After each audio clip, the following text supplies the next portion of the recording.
कृष्णाय वासुदेवाय हराय परमात्मने कृष्णाय गोविंदाय नमो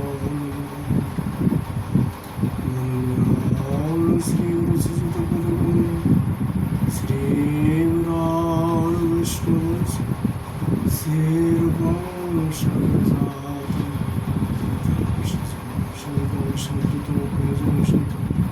श्री विष्णु राधा कृष्ण पाद श्री ललिता श्री विशाखा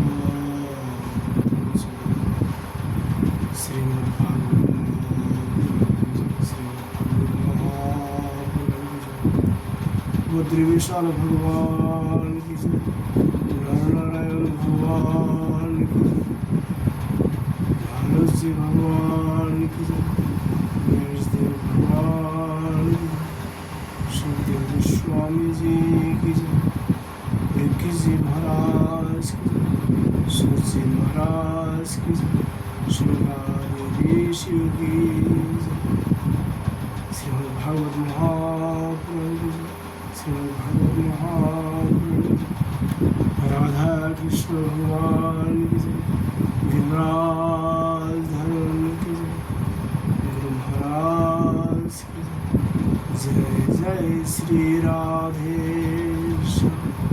जय जय श्री राधे कृष्ण वासुदेवाय हराय परमात्मने कृष्णाय गोविंदाय नमो। आज हम लोग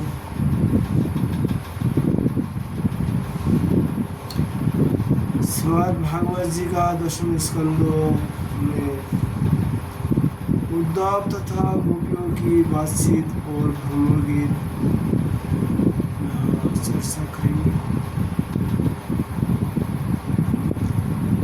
श्री सुखदेव कहते हैं तं भिक्ख कृष्णनुचरं ब्रज स्त्रियो कुलम्बोबां नवकञ्जलोचनं पीताम्बरं पुष्करमलिनं लसं मुखरविन्दं मणिमिष्टकुण्डलम्। श्री सुखदेव जी महाराज कहते हैं परीक्षित, गोपियों ने देखा कि श्री कृष्ण के सेवक उद्धव जी की आकृति और वेशभूषा श्री कृष्ण से मिलती जुलती है। घुटनों तक लंबी लंबी भुजाएं, नूतन कमोदल के समान नेत्र, शरीर पर पीताम्बर धारण किए, गले में कमल पुष्पों की माला है, काने में मणि जटित कुंडा झलक रहा है।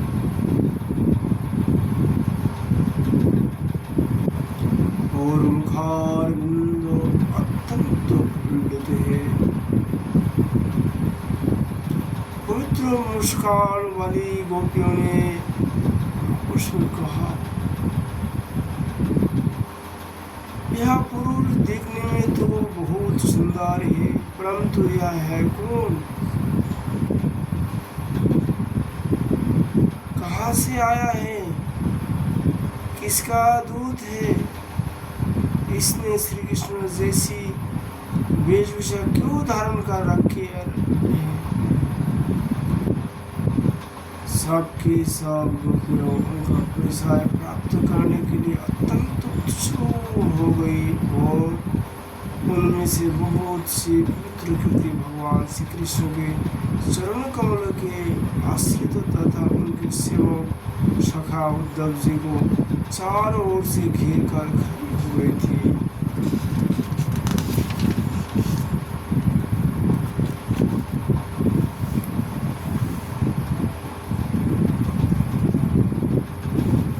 जब उन्हें मालूम हुआ कि ये तो रमा रमान भगवान भगवान श्री कृष्ण का संदेश लेकर आए।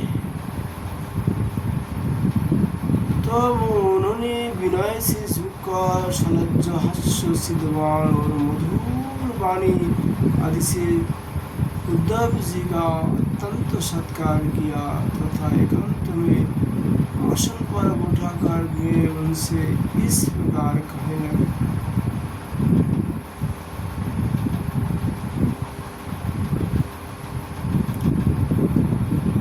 जाने मर्षुत्तं यदुपते पार्षदं समुपागतं मत्रेयो प्रेषितं मित्रै भवान् यो चिकीर्षया।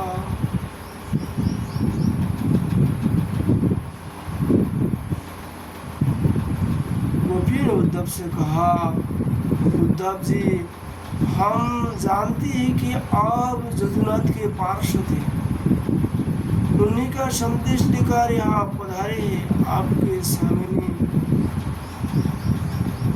अपने माता पिता की सुख देने के लिए आपको यहाँ भेजा है। अन्यथा हमें तो आप इन नंदगांव में गौ के रहने की जगह में उनके स्मरण करने योग्य कोई भी वस्तु दिखाई नहीं पड़ती। माता पिता आदि सगे संबंधियों का स्नेह बंधन तो बड़े बड़े ऋषि मुनि भी बुरी कठिनाई से छोड़ पाते। दूसरे के साथ जो प्रेम संबंध का सार किया जाता है वह तो किसी न किसी स्वार्थ के लिए ही होता है। घोर का पुष्प से और पुरुष का स्त्री से इसी स्वार्थ का प्रेम संबंध होता है।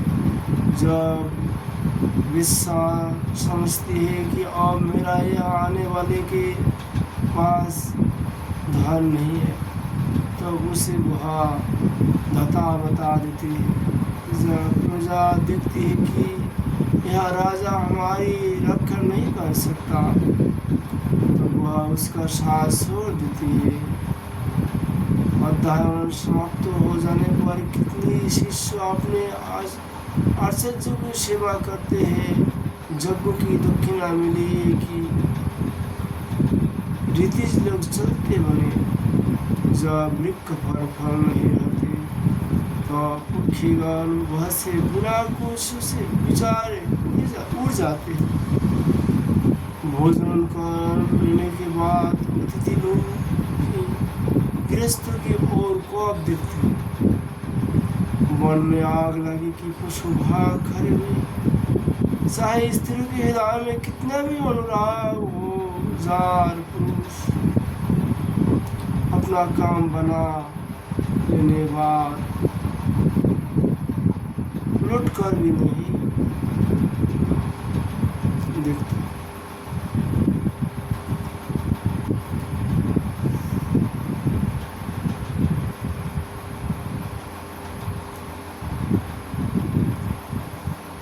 सुखदेव गोस्वामी कहते इति गप्पहि गोविंद गात वाक्य मानस कृष्ण दूते ब्रजं जाते उद्धावे त्यक्तो लौकिका। श्री सुखदेव गोस्वामी राजा परीक्षित से कहा, परीक्षित, गोपियों के मन वाणी और शरीर श्री कृष्ण में ही तल्लीन थे। जब भगवान श्री कृष्ण के दूत बनकर उद्धव जी ब्रज में आए तो भगवान श्री कृष्ण के दूत वे उनसे इस प्रकार कहते कहते यह भूल ही गई कि कौन सी बात किस तरह हो किसके सामने कहनी चाहिए। भगवान श्री कृष्ण ने बचपन से लेकर किशोर अवस्था तक जितनी भी लीलाएं की थी उन सब की याद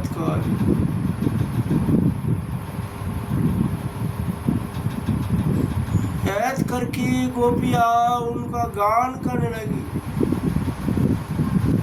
यह आत्मविस्मृत होकर स्त्री सुनाव लज्जा को भी भूल गई और फूट फूट कर रोने लगी। एक गोपियों को उस समय स्मरण हो रहा था भगवान श्री कृष्ण के मिलने की लीलाओं का। उसी समय उसने देखा कि पास ही एक घोड़ा गुनगुना रहा है। उसने ऐसा समझा मानो मुझे लूटी हुई है समझकर श्री कृष्ण ने मनाने के लिए दूध भेजा।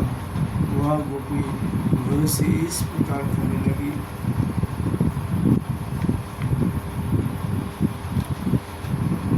मधुव की तब बंधवा स्पर्शंगे सपत्ना कुछ विललितो मला कुंकुमय स्म श्री भीर्ण बहुत मधुपति स्तरन मानिनी नाम प्रसादन जदु सदुषी ब्रह्म जस्सो दुस्तयामी द्रिवी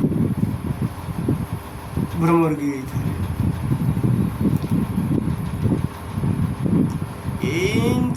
कोई यहाँ बोला गया कि गोपी ने एक गोपी ने इस प्रकार बोल, ये गोपी कौन है?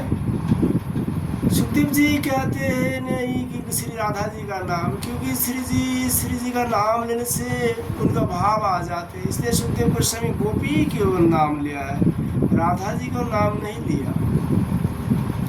ये गोपी स्वयं श्री राधा जी कहने लगे,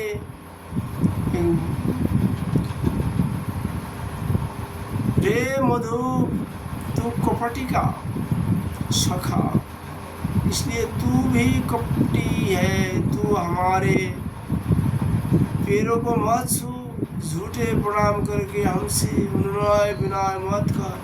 हम देख रही है कि श्री कृष्ण की जो बनमाला हमारी सौतों के वक्ष स्थल के स्पर्श से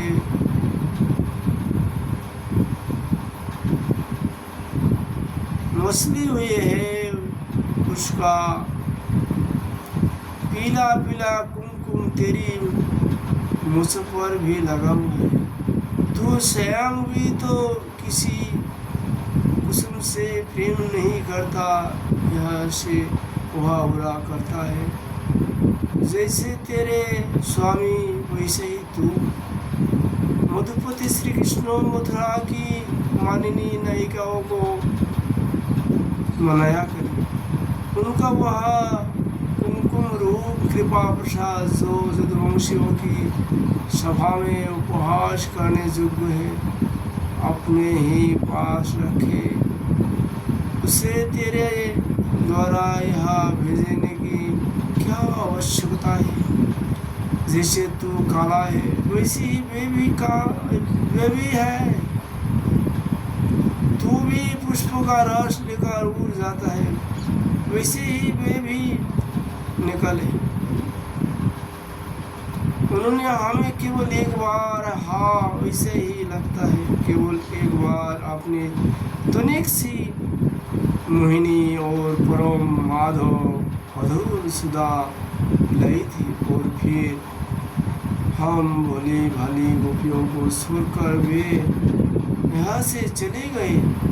पता नहीं सुकुमारी लक्ष्मी उनकी चरण कमलों को सेवा कैसे करती रहती। अवश्य ही वे सबले श्री कृष्ण की चिकनी चुपड़ी बात में आ गई होगी। चित चूरने का उनका भी चित्त चुरा लिया होगा।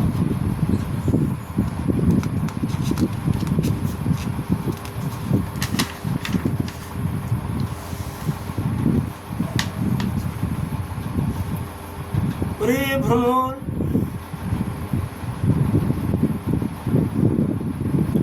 हम वनवासिनी हैं, हमारे तो घर द्वार भी नहीं है, तो हम लोगों के सामने यदुवंशी शिरोमणि श्री कृष्ण का बहुत सा गुणगान क्यों कर रहा है? यह सब भला हम लोगों को मनाने के लिए ही तो, परंतु नहीं, वे हमारे लिए कोई नहीं है। हम हमारे लिए तो जाने पहचाने बिल्कुल पुराने हैं।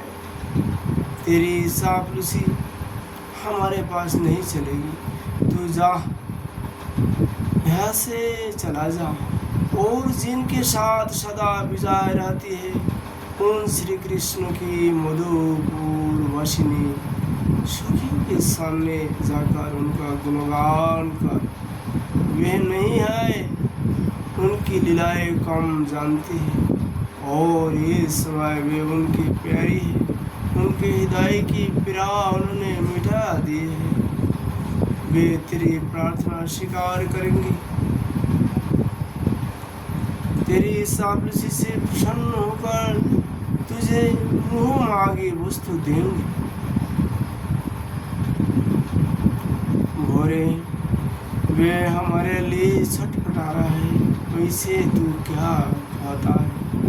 उनकी कपाट भरी मनोहर मुस्कान पर भोग की इस तरह से जो वश में हो जाए, उनके पास दौरी न आवे, वैसे कौन सी स्त्रियाँ हैं? और अनजान स्वर्गों में, पातालों में और पृथ्वी में वैसे एक भी स्त्री नहीं है।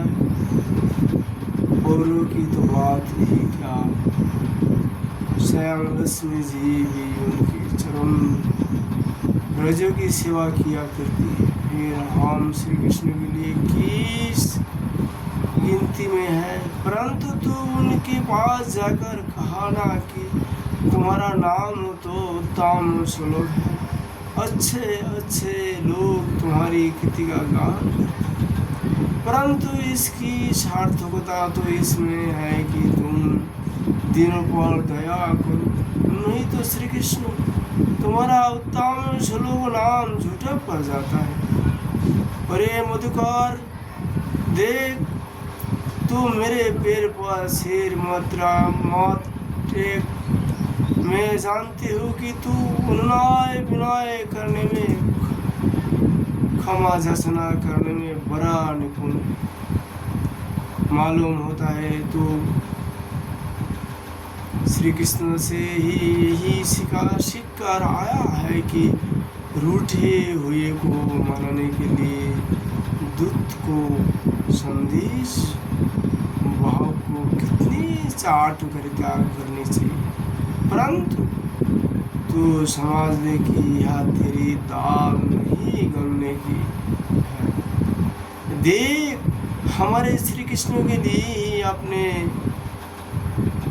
पोती पुत्र और दूसरे लोगों को छोड़ दिया, परंतु उनमें तनिक भी कृतज्ञता नहीं। वे वैसे निर्मोही निकले कि हमें स्वीकार चलते बने। अब तू ही बता, वैसे अकृतज्ञ के साथ हम क्या संधि करें? क्या तू अब भी कहता है कि उन पर विश्वास करना चाहिए?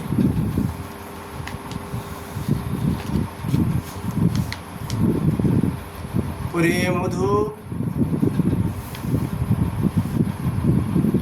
जब वे राम बने थे तब उन्होंने कुपिराज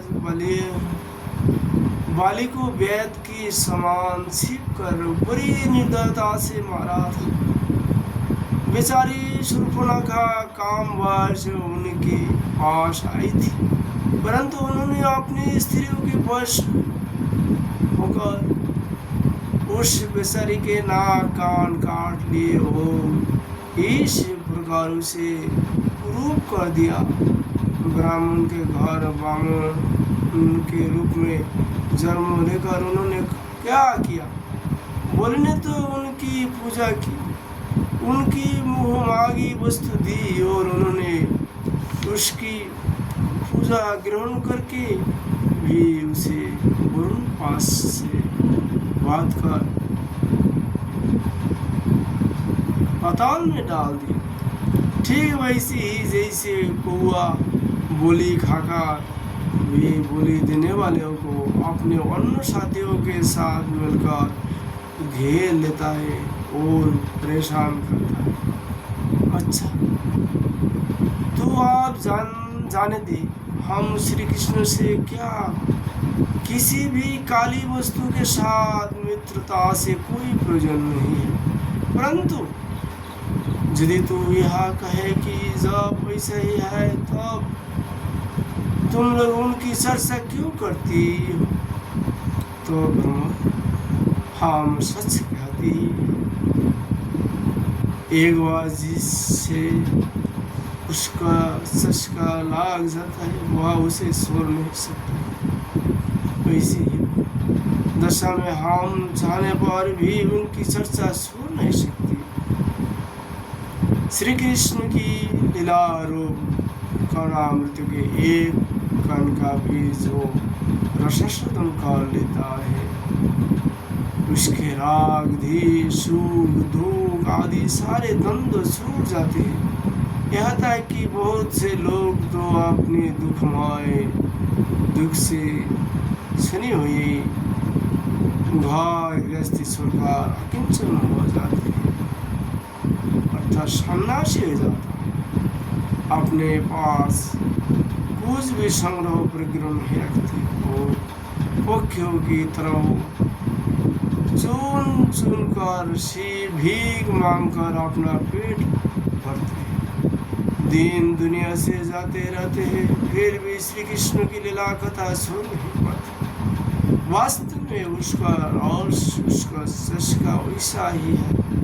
यही दशा हमारी हो रही है। जैसे कृष्ण सार मृगों की पत्नी भोली भाली हिरनिया वेद के सुमधुर गान का विश्वास कर लेते हैं और उसके जाल में फंसकर मारी जाती है, वैसे ही हाँ भली भाली गोपियों भी उस सलिया कृष्ण की कपाट भरी मीठी मीठी बातों में आकर उनने सत्तों के समान मान बैठे और उनके नाक स्पर्श से होने वाली काम वेदिका बार बार अनुभव करती रही। इसलिए श्री कृष्ण के दूध भरे और इस विषय में तो और कुछ मत कहो। तुझे कहना ही हो तो कोई दूसरी बात कहो।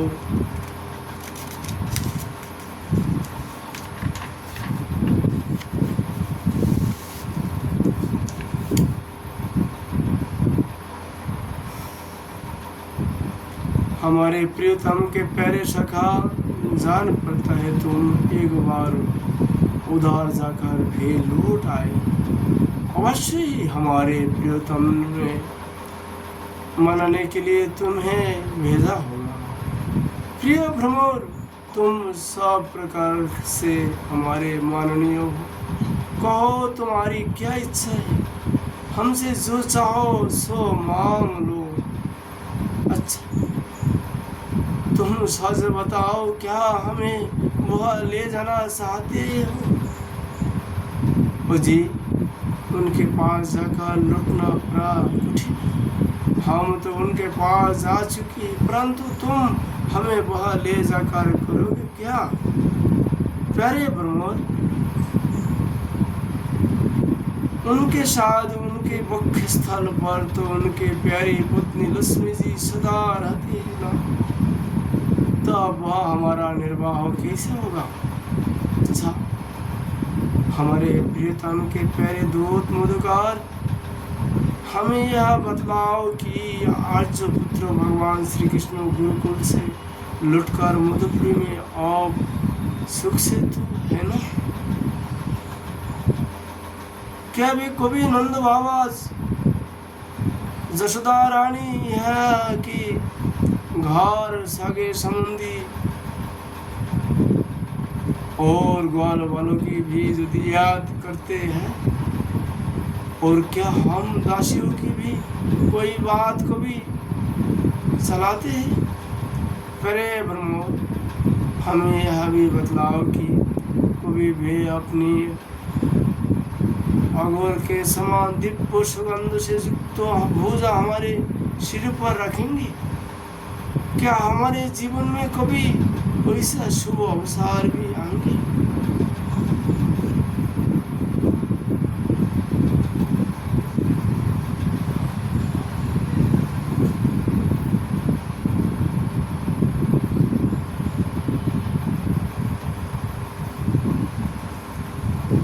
सुखदेव गोस्वामी कहते हैं, अथोद्धावो निशम्यं कृष्ण दर्शन लालसा सत्तायन प्रिय संदेशैरि गोपी दोमो भासतो। सुखदेव गोस्वामी कहते हैं, परीक्षित, गोपियाँ भगवान श्री कृष्ण के दर्शन के लिए अत्यंत उत्सुक लालायित हो रही थी। उन्होंने उनके लिए तड़प रही थी।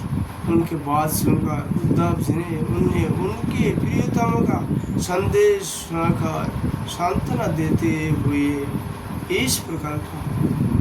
उद्धव ने कहा, अहोज्यं पुरार्थार्थं भवतो लोकोपजिता वासुदेवी भगवती यशामित्यर्पितं मनः। उद्धव जी कहते हैं, ओहो गोपियों, तुम कृत हो, तुम्हारा जीवन सफल है। देवियों, तुम सारे संसार के लिए पूजनीय हो, क्योंकि तुम लोगों ने इस प्रकार भगवान श्री कृष्ण को अपना हृदय, अपना सर्वस्व समर्पित कर दिया। दान, व्रत, तप, होम, जप, वेद अध्ययन, ध्यान, धारणा, समाधि और कल्याण के अन्य विविध साधनों के द्वारा भगवान की भक्ति प्राप्त हो, यही प्रयत्न किया जाता है। यह बड़े सौभाग्य की बात है कि तुम लोगों ने पवित्र कृति भगवान श्री कृष्ण के प्रति भी सर्वोत्तम प्रेम भक्ति प्राप्त की, उसी का आदर्श स्थापित की, जो बड़े बड़े ऋषि मुनियों के लिए भी अत्यंत दुर्लभ है। सचमुच यह कितनी सौभाग्य की बात है कि तुमने अपने पुत्रों, पति, देवों, स्वजन और घरों को छोड़कर पुरुषोत्तम भगवान श्री कृष्ण को, जो सबके परम पति है, पति के रूप में वर्ण किया है। महाभाग्यवती गोपियों, भगवान श्री कृष्ण के वियोग से तुमने उन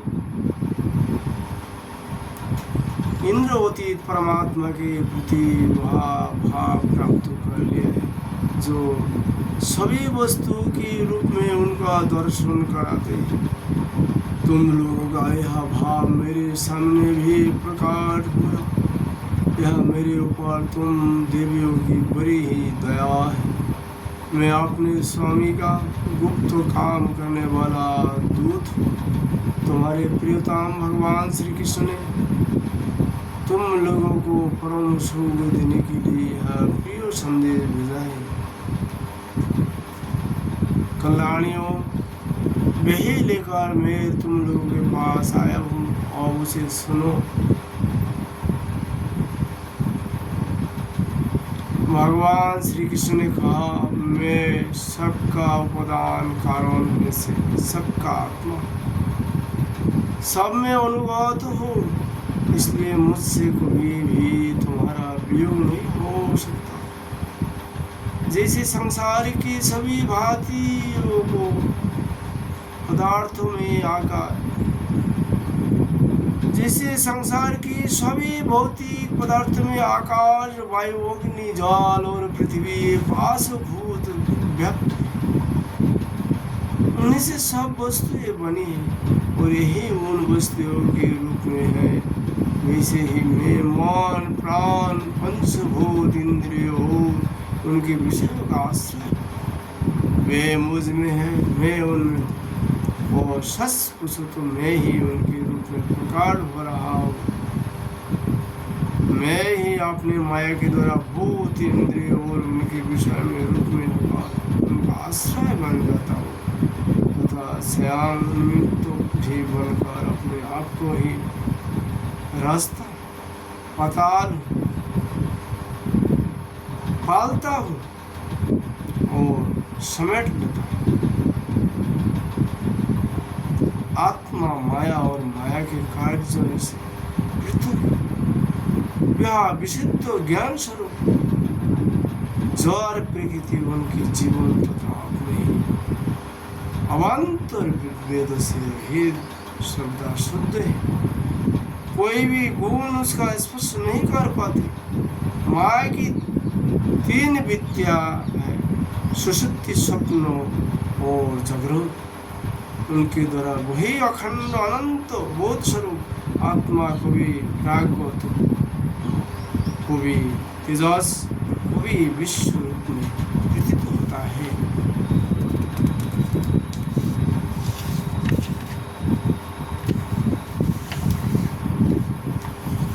मनुष्य को सही कि वह मुझे समझे कि सपनों में देखने वाले पदार्थों के समान ही जागृत अवस्था में इंद्रियों के विषय भी प्रतीत हो रहा है। वे मिथ्या है, इसलिए उन विषयों का चिंतन करने वाले मन और इंद्रियों का रोग ले और मानो सोकर उठा हो। इस प्रकार जगत के सपने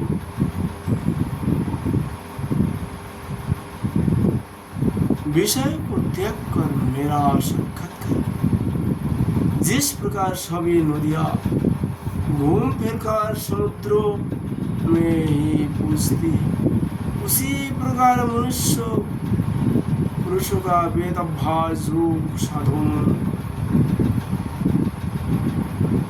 आत्मा नामात्मा, विवेक, त्याग, तपस्या, इंद्रियों संयम और सत्य आदि समस्त धर्म मेरी प्राप्ति में ही समाप्त होते हैं। सबका सच्चा फल है मेरा साक्षात्कार, क्योंकि वे सब मन को नृत्य करके मेरे पास पहुँचे थे।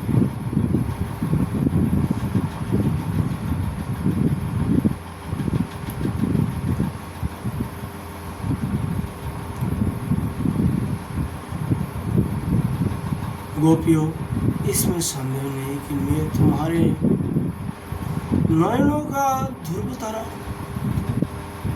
तुम्हारा जीवन सर्वस्व हो, किंतु मैं जो तुमसे इतना दूर रहता हूँ उसका कारण है वह यही कि तुम निरंतर मेरा ध्यान कर सको। शरीर से दूर रहने पर भी मन से तुम मेरी सन्निधि का अनुभव करो। अपना मन मेरे पास रख, क्योंकि स्त्रियों और अनन्य प्रेमियों का चित्त अपने परदेशी प्रियतम से जितना निश्चल भाव से लगा रहते हैं, उतना आँखों के सामने पास आने वाले प्रियतम में नहीं रहते। अशेष विद्या से रहित संपन्न मन मुझ में लगाकर जब तुम लोग मेरा अनुस्मरण करोगी, तब शीघ्र ही सदा के लिए मुझे प्राप्त हो जाओगी। कल्याणियों, जिस समय मैंने वृंदावन में शारदीय पूर्णिमा की रात्रि रास क्रिया की थी, उस समय जो गोपियाँ सजनों के रोग लेने से ब्रज में ही रह गई, मेरे साथ राज विहार में सम्मिलित न हो सकी, वे मेरी लीलाओं का स्मरण करने से ही मुझे प्राप्त हुई थी। सुखदेव कहने लगे, एवं प्रियतमादिष्ट माकर्ण ब्रज जोषितम तावुजुरुद्धं प्रतस्तात् संदर्शागत स्मृति। सुखदेव कहते हैं, परीक्षित, अपने प्रियतम श्री कृष्ण का यह संदेश सुनकर गोपियों की बड़ा आनंद हुआ। उनके संदेश में उन्हें श्री कृष्ण के स्वरूप और एक लीलाओं की याद आने लगी। प्रेम से भरकर उन्होंने उद्धव जी से कहा,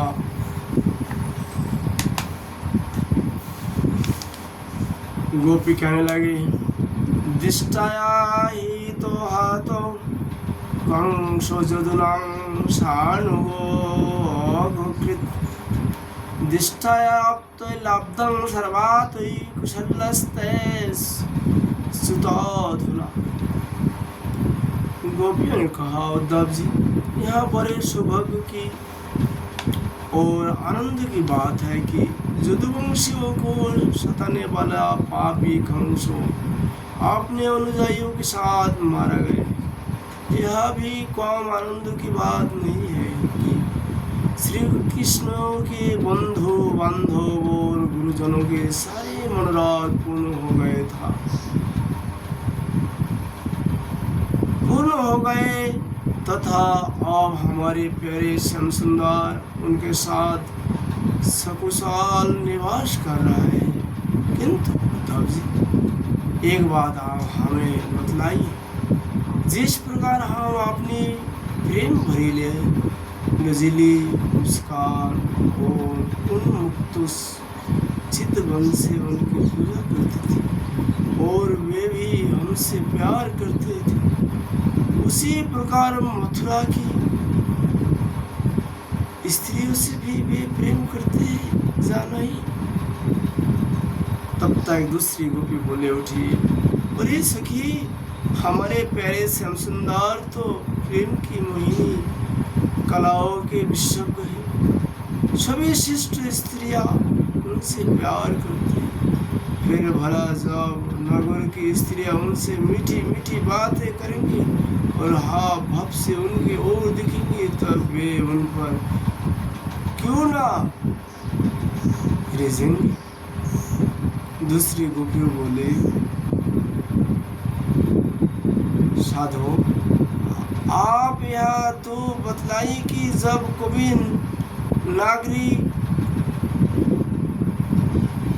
नारियों की मंडलियों में कोई बात चलती है और हमारे प्यारे स्वच्छंद रूप से बिना किसी संकोच के जो प्रेम की बात करने लगते हैं, तब क्या कभी प्रसंगवश हम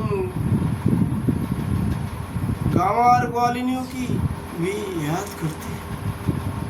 कुछ गोपियों ने कहा, उद्धव जी, क्या कभी श्री कृष्ण उन रात्रियों का स्मरण करते जब कुमुदिनी तथा कुंद के पुष्प खिले हुए थे, चारों ओर सादनी छिटक रही थी और वृंदावन अत्यंत रमणीय हो रहा था। उन रात्रियों में ही उन्होंने हरास मंडल बनाकर हम लोगों को साथ नृत्य किया था। कितनी सुंदर थी वो रासलीला। उस समय हम लोगों पैरों के नुपुर रुनझुन बाज रहे थे। हम सब सखी उनकी सुंदर लीलाओं का गान कर रहे थे और वे हमारे साथ नाना प्रकार के विहार कर रहे थे।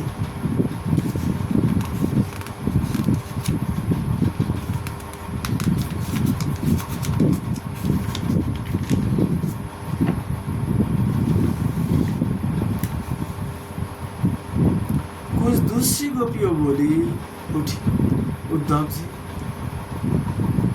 हम सब तो नेकी विवाह की आग से जल रहे हैं। देवराज इंद्र जैसे जल वर्षा कर वन को हरा भरा कर देते, उसी प्रकार क्या कभी श्री कृष्ण भी अपने कर स्पर्श आदि से हमें जीवन दान देने के लिए यहाँ आवेंगे। तब तक एक गोपी ने कहा, अरे सखी, अब तो उन्होंने शत्रु को मारकर राज्य पा लिया है, जिसे देखो वही उनका शहीद बनाए फिरता है। अब वे बड़े बड़े नौरपतियों की कुमारियों से विवाह करेंगे, उनके साथ आनंद पूर्वक रहेंगे। यहाँ हम गंवारियों के पास क्यों आएंगे? दूसरी गोपी ने कहा, नहीं सखी, महात्मा श्री कृष्ण तो श्याम लक्ष्मीपति है, उनकी सारी कामनाएं पूर्ण ही है। वे कृत्य कहते हैं, हम वनवासिनी ग्वालिनी अथवा दूसरी राजकुमारियों से उनका कोई प्रयोजन नहीं है। हम लोग के बिना उसका कौन सा काम अटक रहा है। देखो, वेश्या होने पर भी पिंगला ने क्या ही ठीक कहा है। संसार में किसी की आशा न रखना ही सबसे बड़ा सुख है। यह बात हम जानते, फिर भी हम भगवान श्री कृष्ण के लौटने की आशा छोड़ने में असमर्थ है। उनकी शुभकामनाओं की आशा ही तो हमारा जीवन है। हमारे प्यारे श्याम सुंदर ने इनकी कीर्ति का गान बड़े बड़े महात्मा करते रहते हैं। हमसे एकांत में जो मीठी मीठी प्रेम की बातें की है, उन्हें सुनने का बोलने का उत्साह भी हम कैसे कर सकते हैं। देखो तो, उनकी इच्छा ना होने पर भी स्वयं लक्ष्मी जी उनके चरण से लिपटी रहती है। एक क्षण के लिए भी उनका अंग संग छोड़कर कोई नहीं जाती। उद्धव जी, यहाँ वही नदी है जिसमें वे विहार करते थे। यह वही पर्वत है जिनकी शिखर पर सरकार वे बांसुरी बजाते थे। ये वही वन है जिनमें भी रात्रियों के समान रास लिया करते थे। और ये वही गौए हैं जिनका चराने के लिए वे सुबह शाम हम लोगों को देखते हुए जाते आते थे। और यह ठीक वैसी ही वंशी की तान हमारे कानों में गूंजती रहती है, जैसे वे अपने अधरों के संयोग से सिरा करते थे। बलराम जी के साथ श्री कृष्ण ने इन सभी का सेवन किया है। यहाँ के एक एक प्रदेश, एक एक धूलिकण उनके परम सुंदर चरण कमल से सिंहे थे।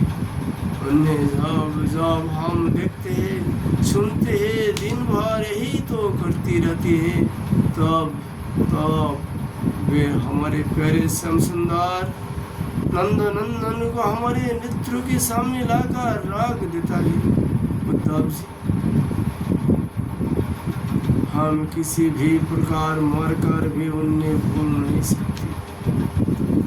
उनकी हंस की सी सुंदर चाल, उन्मुक्त हस्यो विलासपूर्ण सिद्धवा और मधुमयी वाणी, आहा, उन सब ने हमारा चित्त चुराए लिया है। हमारा मन हमारे बस में नहीं है। अब हम उन्हें भूले तो किस तरह। हमारे प्यारे श्री कृष्ण,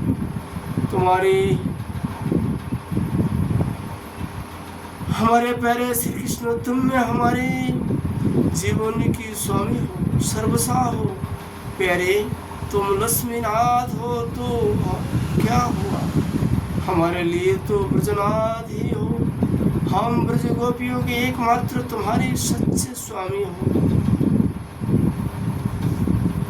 श्याम सुंदर, तुमने बार बार हमारे व्यथा मिटाई है, हमारे संकट काटे। गोविंदो, तुम गौ से बहुत प्रेम करते हो।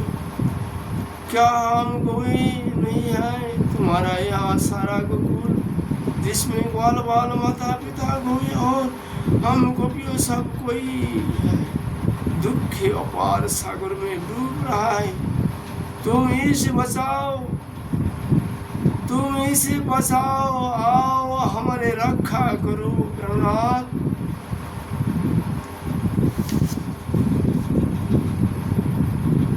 सुखदेव कहते हैं, प्रिय परीक्षित, भगवान श्री कृष्ण का प्रिय संदेश सुनकर गोपियों को विरह की व्यथा शांत हो गई थी। वे इंद्रोदित भगवान श्री कृष्ण अपने आत्मा के रूप में सर्वतो स्थिर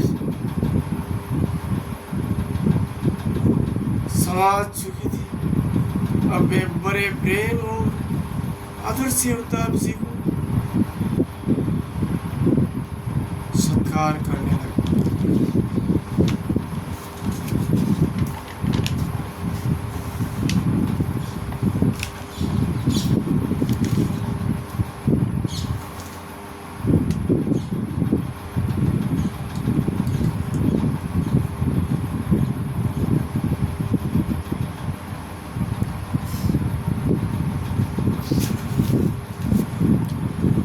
उद्धव जी गोपियों की विरह व्यथा मिटाने के लिए कोई मान्यताएं वही रहे। वे भगवान श्री कृष्ण की अनेकों लीलाओं और बातें सुनाकर ब्रजवासियों को आनंदित करते रहे। नंद बाबा के ब्रज में जितने दिनों तक उद्धव जी रहे, उतने दिनों तक भगवान श्री कृष्ण की लीलाओं की चर्चा होते रहने के कारण ब्रजवासियों को ऐसा जान पड़ा मानो अभी एक ही खान हुआ हो। भगवान के परम प्रेमी भक्त उद्धव जी कभी नदी तट पर जाते, कभी वन में विहारते और कभी गिरिराज की घाटियों में विचरते, कभी रंग बिरंग के फूलों से लदे हुए वृक्ष में ही राम जाते। और यहाँ भगवान श्री कृष्ण ने कौन सी लीला किया है, यह पूछ कर ब्रजवासियों को भगवान श्री कृष्ण और उनकी लीलाओं के स्मरण में तन्मय कर देते। उद्धव जी ब्रज में रहकर गोपियों की इस प्रकार की प्रेम विकलता तथा और भी बहुत सी प्रेम चेष्टाएं देखी। उनकी इस प्रकार श्री कृष्ण में तन्मयता देखकर वे प्रेम और आनंद से भर गए। आप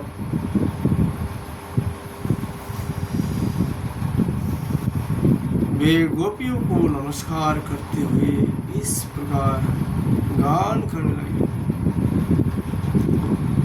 इस पृथ्वी पर केवल इन गोपियों का ही शरीर धारण करना शिष्ट एवं संभव, क्योंकि वे सर्वात्मा भगवान श्री कृष्ण के परम प्रेममय दिव्य महाभाव में स्थित हो गई है।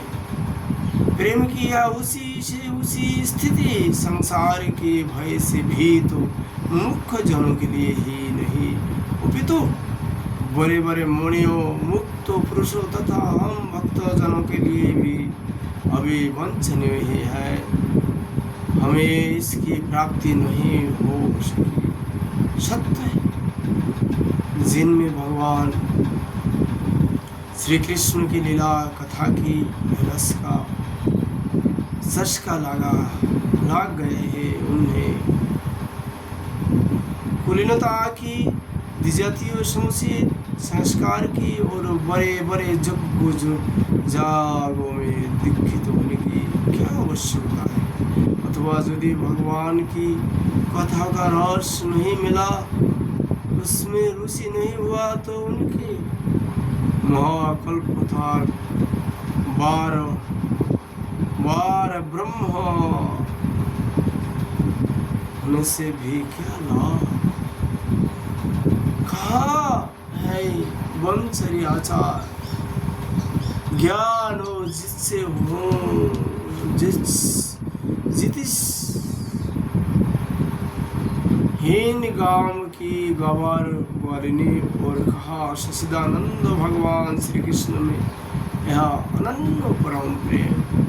अहो धन्य है। इससे सिद्ध होता है कि कोई भगवान के स्वरूप और रहस्य को न जानकर भी उनसे प्रेम करे, उनका भजन करे, तो वे स्वयं अपने शक्ति से, अपने कृपा से उनका परम कल्याण कर देते हैं। ठीक है, वैसे ही जैसे कोई अनजान में ही अमृत पी ले तो वहाँ अपने वस्तु शक्तियों से पीने वालों को अमर बनाया देता है। भगवान श्री कृष्ण ने राजोत्सव के समय इन ब्रजंगनाओं को गले में बहाव डालकर इनमें मनोरथ पूर्ण की उनने भगवान से जिस प्रकार प्रसाद का वितरण किया, उनने जैसा प्रेम दान किया, वैसा भगवान की परम प्रेमवती नित्य संगिनी वक्ष स्थल पर विराजमान लक्ष्मी जी को भी नहीं प्राप्त हुआ। कमल की सी सुगंधि और कांतियों से युक्त दिव्यांगनाओं को भी नहीं मिला। फिर दूसरी स्त्रियों की तो बात ही क्या है। मेरे लिए तो सबसे अच्छी बात यही होगी कि मैं इस वृंदावन धाम में कोई झाड़ी लता अथवा औषधि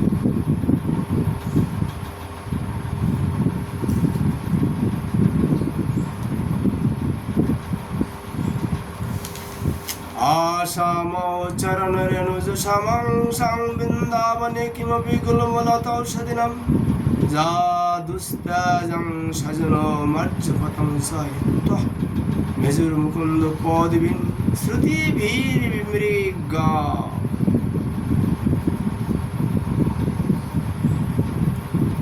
उद्धव जी स्तुति करने लगे। उद्धव जी को क्या श्लोक इस प्रकार है कि इनको उद्धव के भी महापुरुष लोग नाम रखा। उद्धव जी स्तुति करने लगे। मेरे लिए सबसे अच्छी बात यही होगी कि मैं इस वृंदावन धाम में कोई झाड़ी लता अथवा औषधि जड़ी बूटी ही बांध जाऊं।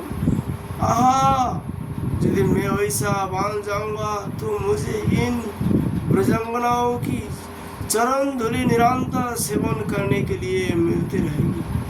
इनकी चरण रज में स्नान करके मैं धन्य हो जाऊंगा। धन्य है यह गोपिया, देखो तो सही, जिनकी स्वर्णा तंतु उन सजन संबंधियों को तथा लोग वेद की आर्य मर्यादा का परित्याग करके उन्होंने भगवान की पदवी उनके साथ तन्मयता उनका परम प्रेम प्राप्त कर लिया है। औरों की तो बात ही क्या है।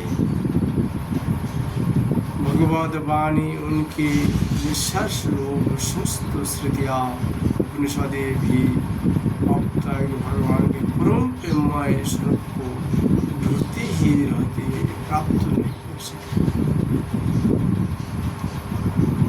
स्वयं भगवती लक्ष्मी जी जिनकी पूजा करती रहती है, ब्रह्मा शंकर आदि परम समर्थ देवता पूर्ण काम आत्मा राम और बड़े बड़े जोगेश्वर अपने हृदय में जिनका चिंतन करते रहते हैं, भगवान श्री कृष्ण के उनने चरणारविंदों को रासलीला में समाये गोपियों ने अपने वक्ष स्थल पर रखा और उनका आलिंगन करके अपने हृदय की जलों विरह व्यथा शांत की।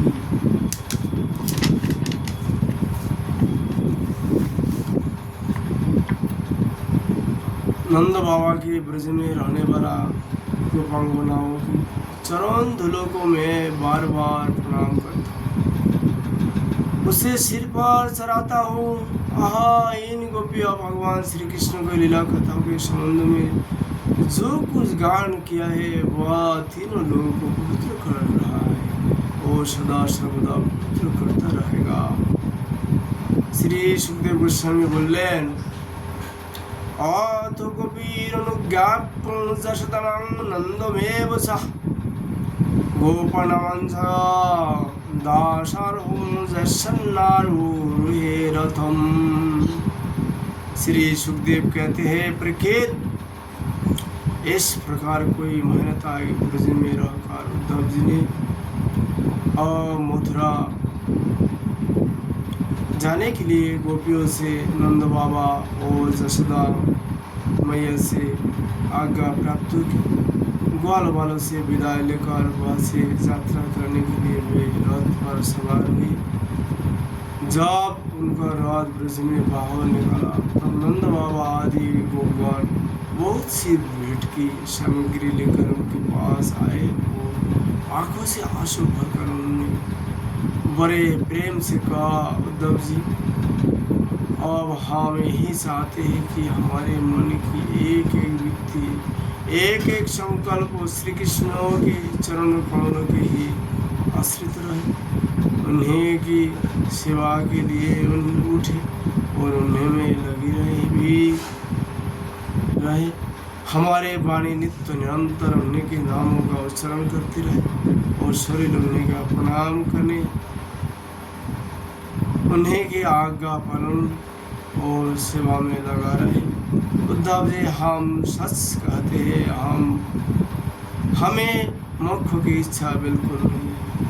हम भगवान की इच्छा से अपने कर्मों के अनुसार चाहे जिस दुनिया में जन्म ले वह शुभ आचरण करे, दान करिए और उसका फल ही वह पावे कि हमारे अपने ईश्वर श्री कृष्ण में हमारी प्रीति उत्तरोत्तर बढ़ती रहे। प्रिय परीक्षित, नंद बाबा आदि गोपों ने इस प्रकार श्री कृष्ण भक्तों की चाह द्वारा उद्धव जी का सम्मान किया। अब वे भगवान श्री कृष्ण के द्वारा सुरक्षित मथुरापुरी में लौट आए। वहाँ पहुंचकर उन्होंने भगवान श्री कृष्ण को प्रणाम किया। उन्होंने ब्रजवासियों की प्रेममय भक्ति का उद्देश्य जैसा उन्होंने देखा था वहाँ सुनाया। इसके बाद नंद बाबा ने भेंटों की जो सामग्री दी थी वहाँ उनकी वसुदेव जी, बलराम जी और राजा कृष्ण को दी। आज का श्री कृष्ण कथा हम लोग